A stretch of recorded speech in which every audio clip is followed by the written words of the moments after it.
Persaudaraan Pasaribu Jabodetabek melangsungkan Pesta Bonataon atau Silaturahmi Marga Pasaribu. Persaudaraan Pasaribu berkomitmen membantu pemerintah dalam mengampanyekan bahaya narkoba.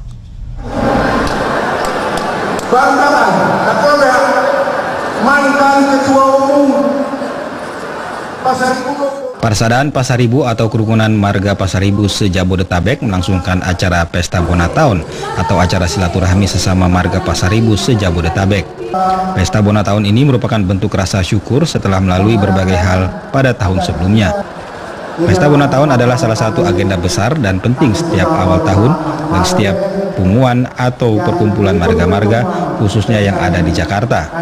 Ketua Umum Persaudaraan Pasaribu Jabodetabek, Jamida Pasaribu menjelaskan, sebelumnya Persaudaraan hanya fokus pada kegiatan adat dan acara pertemuan untuk membina silaturahmi antar sesama marga. Namun ke depan, khususnya Persaudaraan Pasaribu Jabodetabek akan juga fokus pada persoalan kemasyarakatan secara luas. Salah satu yang akan dijalankan adalah turut andil dalam mengkampanyekan bahaya narkoba, khususnya di kalangan anak muda. Kalau selama ini pengumuman marga-marga itu hanya terfokus kepada adat istiadat, kita ke depan tidak hanya itu. Kita ingin berperan dalam kehidupan bermasyarakat bangsa dan negara. Kita ingin menyelenggarakan semacam seminar, dialog, panel diskusi dan lain sebagainya tentang kehidupan bermasyarakat.